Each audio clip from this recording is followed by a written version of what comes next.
Hello and welcome to today's episode of Oboe Windfree. My guest is Cian Dúill, one of the viola players in the Irish Chamber Orchestra. Now, Cian has been taking part in loads of our online content, one way and another. And I wanted to ask, first of all, Cian, what's it like doing all this recording, online concerts, studio type recordings, and there's no audience? Yeah, it's a big change to what we're all used to. But look, it's great that we can do it. It's great that we've been doing it and putting the content online. So on one level, things have stayed the same. We still go and we meet in the studio and we do our rehearsing. We put our programs together.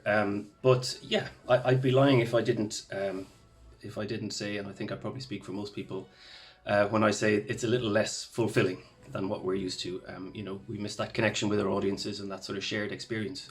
And following on from the rehearsal, as I said, we do our couple of days rehearsing, then we go to the venue wherever we're playing. We rehearse in the venue as per normal to an empty hall. Then we play the concert to an empty hall, which feels a little bit strange, but still has a sort of a feeling of normality about it to a certain extent. But there's always this moment right at the very end. And we've played some big pieces and big programs over the last year, all for online recordings. But when you get to the end, you play the last chord and you've been playing away for an hour, and then there's complete silence. It's a little bit disappointing, and that's what we miss. That feeling that you're not in the same room as your audience, you're not sharing that experience with them, and it's not quite the same. Yeah. Yeah. Now, I know that you and Aoife have been doing quite a lot of voiceovers in Irish for the I Create Online series. And it kind of got me wondering, with the schools closed and the children at home and stuff, do you speak more Irish at home with the boys because they're there?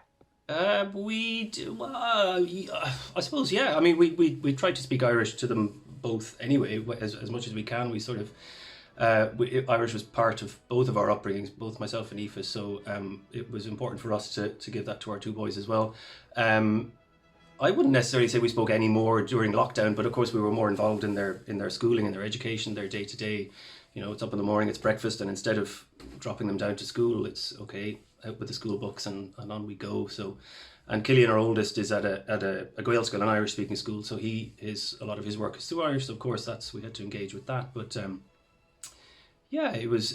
We tried to encourage them to speak Irish. They as Cian gets older, they both get older. Actually, there's a little reluctance to that we speak to them in Irish and they might speak back to us in English. But they both understand and they can speak when they have a mind to. But so it's been nice. It's been nice. It's been great having the time with them and being able to share that too.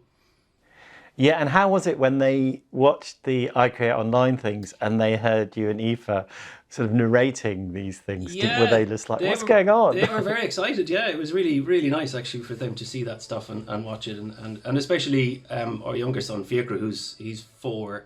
So for him, there was this real wonder of like, God, Mom and Dad, they're on the internet and they're doing this. And some of it's in Irish. And so that was nice. It was really nice. They reacted nicely to that. Yeah.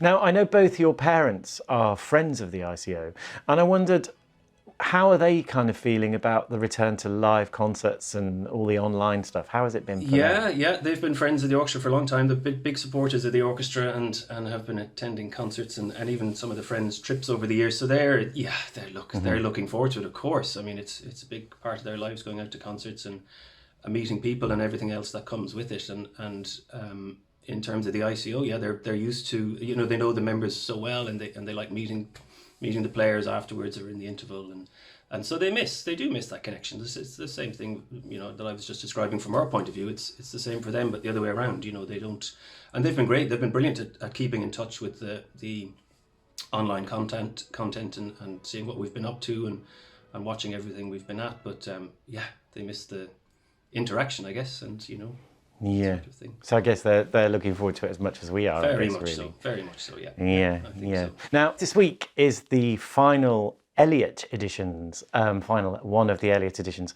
and featuring Fiona Kelly playing Super Trooper on the flute, and one of Christian's incredibly imaginative arrangements.